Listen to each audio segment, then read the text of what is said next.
नमस्कार, आप देख रहे हैं इंडिया बोल रहा है। मैं हूं आपके साथ विवेक शांडिल्य। आज बात करेंगे होर्मुज में हुए एक ऐसे हमले की जिसने अमेरिका और ईरान के बीच तनाव बढ़ा दिया है। होर्मुज में समुद्री माइंस की चपेट में आने से दो जहाज न सिर्फ धू-धू करके जल गए बल्कि जहाज समंदर में दफन भी हो गए। होर्मुज के समंदर में महाविस्फोट में दो विशाल जहाजों में आग लग गई। ईरान का दावा है कि अमेरिकी साजिश ने जहाज डुबोए हैं।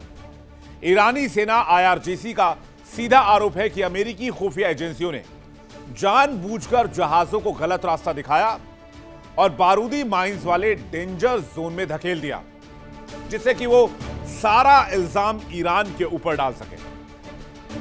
जैसे ये जहाज माइंस से टकराए, समंदर में भयंकर धमाका हुआ और दोनों जहाज पल भर में स्वाहा हो गए। हालांकि अमेरिकी सेंटकॉम ने इन आरोपों को सिरे से खारिज किया, लेकिन धधकते होर्मुज में दो जहाजों के राख होने से पूरी दुनिया सहमी हुई है। ईरान कह रहा है वो इस इलाके का किंग है। होर्मुज के रास्ते का इस्तेमाल करना है तो ईरान से परमिशन जरूरी है। अमेरिका कह रहा है कि वो होर्मुज में किसी की दादागिरी नहीं चलने देगा। और इस बीच दो जहाजों पर हमले ने मामले को और खराब कर दिया है। तो क्या होर्मुज के समुद्री माइंस जहाजों का काल बन रहे हैं और अब होर्मुज कभी इस्तेमाल लायक नहीं रहेगा? आज इसी मुद्दे पर चर्चा। लेकिन होर्मुज के समंदर में दो और जहाज दफन हो गए, जल समाधि हो गई। ईरान का दावा है कि इन जहाजों को तबाह किसी मिसाइल ने नहीं किया बल्कि सुपर पावर के फेक भरोसे ने किया। अमेरिकी खुफिया एजेंसियों ने जहाजों को ऐसा रास्ता दिखाया जो सीधा इन जहाजों को मौत के मुंह में ले गया, क्योंकि उस रास्ते पर ईरान ने बारूदी सुरंग बिछा रखी थी। आईआरजीसी का दावा क्या इस मामले में, यह भी जान लीजिए। आईआरजीसी ने होर्मुज में दो जहाजों में विस्फोट होने का दावा किया। आईआरजीसी ने कहा कि अमेरिकी सैनिकों ने इन जहाजों को गलत रास्ता दिखाया। समुद्र में बिछे माइंस से टकराने के बाद जहाजों में धमाके का दावा।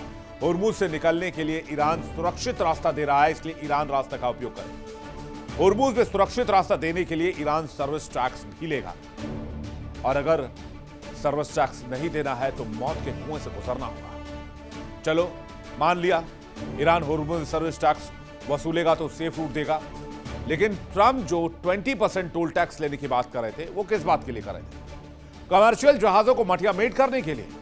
होर्मुज का सेफ रूट किसी को पता है तो वो है ईरान। लेकिन ट्रंप बेगानी शादी में अब्दुल्ला दीवाना बने फिर रहे हैं, तो फिर अमेरिका या ट्रंप पर कोई भरोसा करे तो करे कैसे? और अब जब दो जहाज सी माइंस की वजह से, बारूदी सुरंग की वजह से डूब चुके हैं, तो फिर बाकी दुनिया का विश्वास भी अमेरिकी सैनिकों से हिल रहा है। इतिहास के पन्ने पलट कर देख लीजिए, अमेरिका पर जिसने भी भरोसा किया उसे सिर्फ तबाही और बर्बादी मिली। बहुत ज्यादा पीछे जाने की जरूरत नहीं है। मिडिल ईस्ट के देश, गल्फ कंट्री अमेरिका पर बहुत भरोसा करते थे, डॉलर को ही माई बाप समझते थे। आज की तारीख में देख लीजिए, खाड़ी के देशों को कोई पूछने वाला नहीं है। यहां तक कि ईरान के हमलों से अमेरिका खाड़ी के देशों को भी बचाने में नाकाम रहा है। सऊदी अरब में ईरान ने मिसाइल ड्रोन अटैक किया है, अमेरिका रोकने में नाकाम रहा है।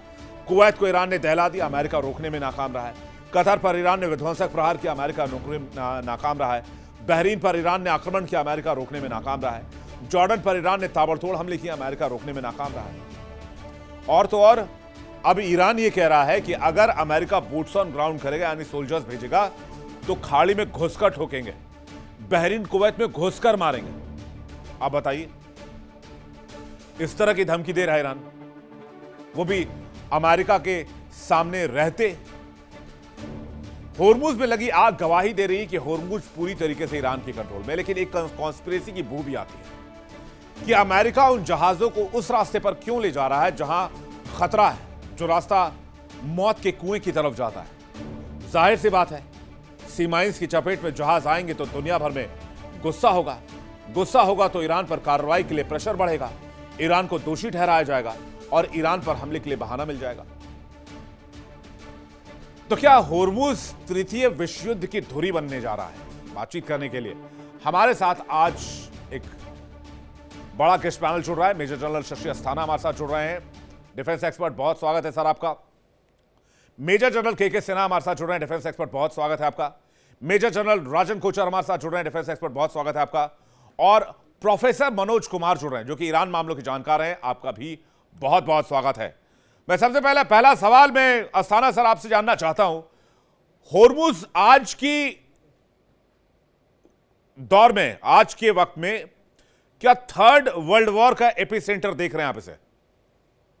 देखिए, थर्ड वर्ल्ड वॉर का एपिसेंटर तो नहीं, लेकिन ईरान और अमेरिका का जो एस्केलेशन है उसका एपिसेंटर जरूर है। जहां तक स्ट्रेट ऑफ हॉर्मुज की बात, जैसा आपने बिल्कुल सही बताया कमेंट्री में, कंट्रोल इस समय ईरान के हाथ में है, क्योंकि ईरान को एक एसिमेट्रिक एडवांटेज है। एसिमेट्रिक एडवांटेज मैं दर्शकों को समझा दूं कि हॉर्मुज बंद करने के लिए 2 जहाज उड़ गए माइन से, या 2 जहाज ड्रोन से उड़ गए, वो खौफ पैदा करने के लिए काफी है। उसमें क्या होता है कि जो क्रू हैं वो दोबारा ट्रेवल नहीं करना चाहेंगे, जो इंश्योरेंस एजेंसी हैं वो अपनी जो कीमत है वो 4 गुना बढ़ा देंगी। उसके बाद चाहे प्रेसिडेंट ट्रंप जितनी बार बोलते रहे कि मैं मालिक हूँ स्ट्रेट ऑफ हॉर्मुज का, मैं दादा हूँ वगैरह वगैरह, वो कोई नहीं मानेगा। वही चीज अब वो क्या कर रहे थे, अमेरिका की कोशिश ये थी कि जैसे एक जो टेरिटोरियल वाटर होता है, ईरान का टेरिटोरियल वाटर 21 जो किलोमीटर के करीब होता है, और जो बचा हुआ 21 किलोमीटर या तकरीबन 20 किलोमीटर जो ओमान की तरफ है, वो कोशिश कर रहे थे कि ओमान की साइड से इनको निकालने की कोशिश करें। लेकिन ईरान ने शायद वहां पर माइंस पहले भी लगाई थी, हो सकता है ये नैरेटिव वॉरफेयर भी हो, लेकिन ईरान नहीं चाहता कि उस इलाके से ये लोग गुजरें और वो हमारे इलाके से ही गुजरें। और ईरान को अगर आप इसको जो अगर कानून को देखे जाएं, लीगल पोजीशन क्या है कि जो टेरिटोरियल वाटर होता है, उस टेरिटोरियल वाटर में सिक्योरिटी इंस्ट्रक्शंस वो देश दे सकता है, क्योंकि वो उसकी टेरिटरी में शामिल होता है। और ये टेरिटोरियल वाटर जो है वो 12 नॉटिकल माइल का होता है, यानी कि तकरीबन 21 किलोमीटर। तो ये ऐसा ईरान का मानना है। लेकिन ये उस जगह लागू नहीं होता जहां पर नेचुरल वाटर है या नेचुरल स्ट्रेट है। तो इसलिए ईरान भी पूरी तरह सही नहीं है। लेकिन जो अजीबोगरीब मुसीबत ये है कि स्ट्रेट बंद करने के लिए स्ट्रेट ऑफ हॉर्मुज को सिर्फ 2 ड्रोन चाहिए, लेकिन स्ट्रेट को खोलने के लिए आपको सारे 13-14 आयरलैंड कैप्चर करने पड़ेंगे, ईरान की कोस्ट लाइन कैप्चर करनी पड़ेगी, जो अमेरिका के बस की बात नहीं है। मतलब वो ईरान के मर्जी से ही खुलेगा सिना सर? देखिए विवेक, जो आप स्ट्रेट ऑफ हॉर्मुज में देख रहे हैं वो रिटेलिएटरी है। 28 फरवरी के पहले तो स्ट्रेट ऑफ हॉर्मुज खुला हुआ था, और किसी भी ज्योग्राफी को, जो कि आप ज्योग्राफिकल फीचर को, जो आपके एरिया ऑफ इंटरेस्ट का है। देखिए 2 चीजें होती हैं स्ट्रेटजिक में, area of interest and area of influence. तो ये दोनों उसके ईरान के अंदर है, जिसको अमेरिका चैलेंज करता है। इंटरनेशनल जो लॉज हैं, लॉ ऑफ हाई सीज का, जो कि स्थाना साहब बताना चाह रहे थे, जो उसकी टेरिटोरियल बात 12 नॉटिकल माइल की बात, ये है कि ये एक स्ट्रेटजिकल उसको एक मिला है, एक उसके हाथ में लगी है चाबी, जिससे वो चाहता है कि 20% जो एनर्जी है in the form of oil, gases और जो फर्टिलाइजर है, उसका वो कंट्रोल ले ले। ईरान इसके ऊपर में यदि लॉन्ग टर्म पे सोच रहा है तो पूरी की दुनिया की जो एक ध्रुवीकरण होगा वो उसके विपक्ष में जाएगा। आज के दिन में जो, क्योंकि ये वॉर डायरेक्ट अमेरिका के साथ में है और उसमें उन्होंने उसकी लिवरेज की है। तो देखिए, जो सुपुर्द खाक का समय था 4 से 9 जुलाई का समय, उस दौरान तकरीबन 100 देशों से लोग वहां गए थे और उनको एक तरह का समर्थन मिला है। तो 2 बातें आती हैं। जो अमेरिका चाहता है कि इसको, अमेरिका को किसने ये दिया है हक कि वो आए और वहां पर जो इसको कहते हैं ना मैरिटाइम ब्लॉकेड लगा करके इन चीजों को करना। दूसरा जो बात हो रही है, एक इनबाउंड है और एक आउटबाउंड है। हम आउटबाउंड की बात कर रहे हैं, जो लेन है, जो ग्रेटर टॉम, लेसर टॉम की जो बात होती है, और उसमें अबू मूसा का जो द्वीप है इसके पास से गुजरता है, जहां का आपने जो बताया कि 2 जो टैंकर्स हैं शायद माइन से गए, मगर वो माइन से तो गए नहीं है। उसको जो ईरान है उसको एक्चुअली आईआरजीसी ने उसको खत्म किया, डुबाया है। और ये अमेरिका आप कह रहे हैं कि आईआरजीसी ने हिट किया है? हाँ, ये तो है, सबको पता है, अमेरिका को भी पता है। आईआरजीसी कह रहा है कि सी माइंस की चपेट में है बिकॉज अमेरिका ने उसको गलत रास्ता दिखाया।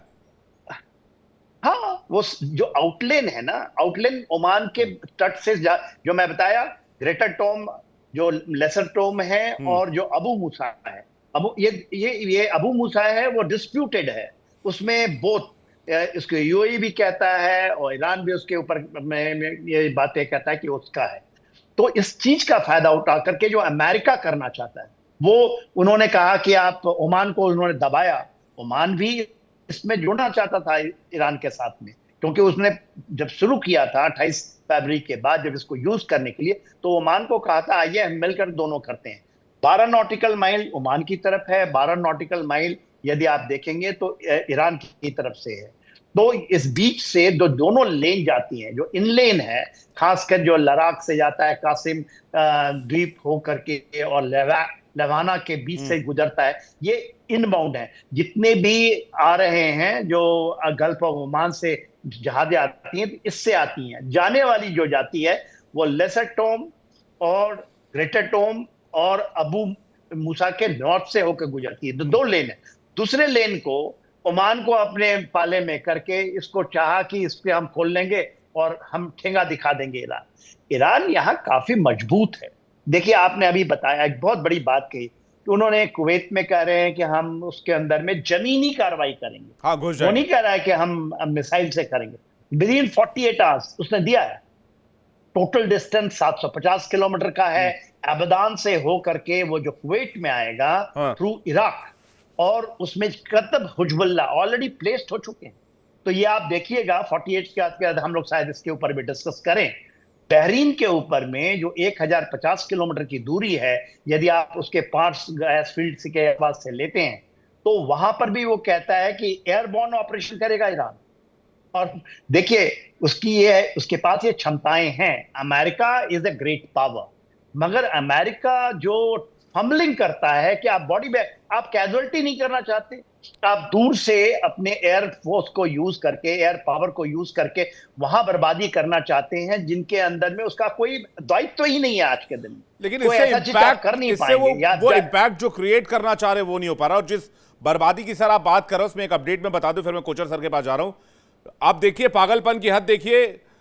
ईरान के वाटर प्लांट को निशाना बनाया अमेरिका ने कुछ घंटों पहले। उसके बाद कुवैत के वाटर प्लांट को ईरान ने निशाना बनाया है। डिसैलिनेशन प्लांट जो पानी फिल्टर करता है, समुद्र वाला खारा पानी। यानी एक दूसरे के अब ये पानी को निशाना बना रहे कि भाई आपको पीने के लिए पानी भी नहीं मिलेगा इस इलाके में। कोचर सर, किस ओर जा रही है लड़ाई? ये तो इंसानियत, ह्यूमैनिटी सब खत्म यहाँ पे। ये तो लक्ष्मण रेखा पार कर चुके हैं। देखिए विवेक जी, अगर आप इस लड़ाई को असेस करें, और शुरू से हम इस लड़ाई को एक्चुअली देख रहे हैं, बिकॉज इसमें अप्स एंड डाउन्स होते हैं। कभी अमेरिका स्ट्राइक करता है, कभी ईरान स्ट्राइक करता है, बिकॉज वो एक रिपोस्ट करता है। और आपने एक पैटर्न यहाँ पे देखा है, जब भी अमेरिका एक स्ट्राइक करता है उसके बाद ही ईरान स्ट्राइक करता है। Iran has not been proactive in this region, और ईरान हैज बीन रिएक्टिव। और इसीलिए जब भी अमेरिका कोई स्ट्राइक करता है उसका जवाब ईरान देता है, बिकॉज वो जायज़ है। देखिए, आने वाले वक्त में आप इस चीज़ को एक्चुअली समझिए, और जनरल अस्थाना ने बहुत अच्छी तरीके से समझाया है। और आप इस चीज़ को समझिए कि यहाँ पे अगर आज इस ईरान एक्सेप्ट कर लेगा जो अमेरिका करना चाहता है, आने वाले वक्त में वो वापस नहीं जा पाएगा। तो आज वो एक ऐसी पोजीशन में है कि वो अमेरिका का जवाब दे सकता है। अमेरिका के पास जवाब नहीं है, बिकॉज ये जो बूट्स ऑन ग्राउंड की बात करते हैं ना, कि ये हम इसको इधर आ जाएंगे। मैंने ये आपका खर्ग आइलैंड का ये इसके ऊपर एक एनालिसिस किया था, जिसमें first night of the campaign ये US is going to lose more than 150 soldiers. तो क्या वो एक्सेप्टेबल है उनके लिए? इसीलिए देखिए, आज तक 3 महीने हो गए, बार बार आपने ट्रंप को स्टेटमेंट सुनी है कि हम यहाँ बूट्स ऑन ग्राउंड लेके आएंगे, हम खर्ग के ऊपर अटैक करेंगे। क्यों नहीं हुआ ये अटैक? और लड़ाई में सरप्राइज और डिसेप्शन बहुत इंपॉर्टेंट होता है। आप अनाउंस नहीं करते हैं कि हम खर्ग आइलैंड पे अटैक करेंगे, उसके बाद आप अटैक करेंगे। आप इसको सरप्राइज, अपनी स्ट्रेटजी का सरप्राइज बना के रखते हैं, और जैसे ही आप अनाउंस कर देंगे, इसका मतलब यहाँ पे अटैक कभी नहीं आएगा। इट्स एज, और ईरान ने अपनी तैयारी कर रखी। अब इसको, ये जो आपका मुद्दा, ये जो आपने प्रोग्राम स्टार्ट किया था उस स्टेटमेंट से कि ये शिप्स को इसको डिस्ट्रॉय इस कैसे हुई हैं, इट इज वेरी लॉजिकल। देखिए अमेरिका अगर एक रूट इस डिफाइन करता है, देखिए आप इस माइंस टेक्नोलॉजी देखिए, जो यहाँ पे माइंस लगाती जाती है, या तो इन्फ्लुएंस माइंस है, या तो कॉन्टैक्ट माइंस है, या तो सेंसर के साथ वो ऑपरेट होती है। और इसको माइंस अगर आप सी बेड के इसको नीचे लगाएंगे तो वो एक जगह पे, या तो आप उसको बांध के रखेंगे जगह पे, और या उसको आप फ्लोटिंग माइंस जैसे रखेंगे। और जो फ्लोटिंग माइंस होती है वो आगे पीछे होती रहती है। उसका ना तो ईरान को पता है कि इसको क्या उसका लेआउट रहेगा माइंस अंडर द सी, और ना ही अमेरिका को पता है। अमेरिका कैसे डिसाइड कर लेगा कि यहाँ से शिप्स को उसको भेज देगा? और आप इसको ईरान पे कैसे इल्जाम लगा सकते हैं कि ईरान ने किया ये? Because do you have any definite evidence for that कि ईरान ने स्ट्राइक किया? तो ये सारी चीजें फॉग ऑफ वॉर में, देखिए हम लोग ओपन मीडिया से इंफॉर्मेशन लेते हैं, ओपन मीडिया से आपको पूरी जानकारी नहीं मिलेगी, और इसीलिए आपको अजम्पशन अपने ओपन मीडिया पे नहीं बनाने चाहिए, और आपको एक लॉजिकल अजम्पशन बनाना चाहिए। और यहाँ पे मैं बिलीव करता हूँ कि आप ईरान पे इल्ज़ाम नहीं दे सकते, बिकॉज यहाँ पे United states is testing the waters, because वो ये चाहता है, सेंसेशनलाइज करना चाहता है कि ये इस ईरान का काम है। वेस्टर्न मीडिया को आप देख लीजिए, आप अगर इसको फॉलो करें नैरेटिव, और किस तरीके से वेस्टर्न मीडिया प्ले कर रहे हैं आप, तो ये मैं इसको कंक्लूड करूंगा अपने आर्गुमेंट को यहाँ पे बताने के लिए कि ये एक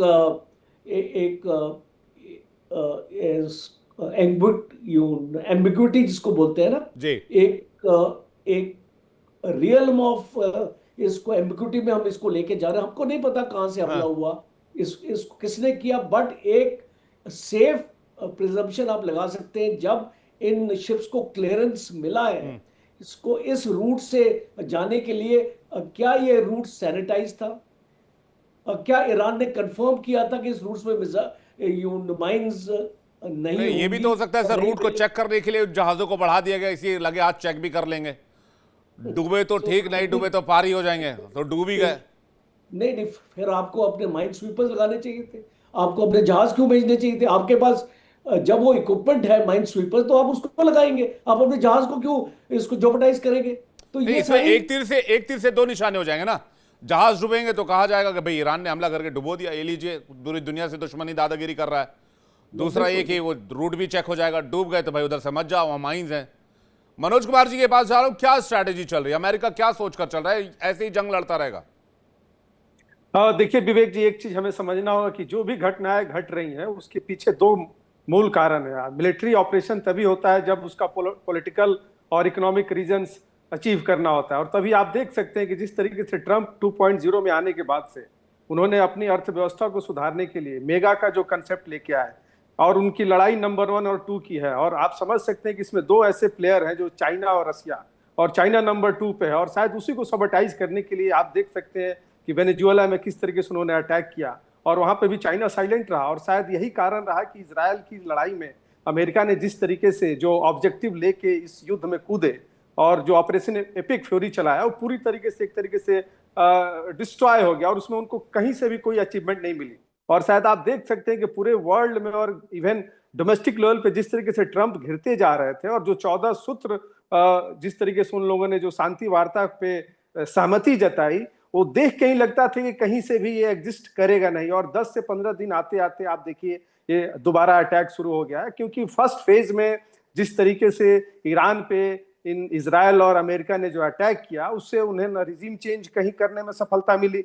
और जिस तरीके से अली खamenei के जो अंतिम जो उनकी यात्रा थी, उसमें जिस तरीके से जो पब्लिक सपोर्ट्स मिला, और ट्रंप को लेके जिस प्रकार से वहां की जनता ने kill to America, kill to Israel और किल टू ट्रंप का ये जो स्लोगन आया, उससे कहीं ना कहीं पूरे डोमेस्टिक लेवल पे एक राजनीतिक रूप से कहीं ना कहीं और ज्यादा घिरते चले गए। और शायद यही कारण है, और वहां पे ईरान ने जो गलती की, आप समझ सकते हैं कि उस गलती का बहाना बना के स्टेट ऑफ हॉर्मुज पे एक फिर से नाकेबंदी करने की जो अमेरिका की पॉलिसीज है, तो बेसिकली उसका शुद्ध रूप से बिजनेस है, क्योंकि वो चाहते हैं कि पूरे वर्ल्ड में जो एनर्जी जो क्राइसिस हो उत्पन्न हो, और उसके उनको पता था कि ईरान से सबसे ज्यादा इस रूट का अगर फायदा किसी को मिलता था वो चीन को मिलता था। और शायद इसीलिए आप देख सकते हैं कि और उसके जितने भी जो ऑब्जेक्टिव थे ईरान के, जो जहां से रिसोर्सेज मिलते थे चाइना के माध्यम से, रसिया के माध्यम से, उन सबको डिस्ट्रॉय करने का अभी के जो दोबारा जो अटैक किया जा रहा है उसमें प्रयास कर रहा है अमेरिका।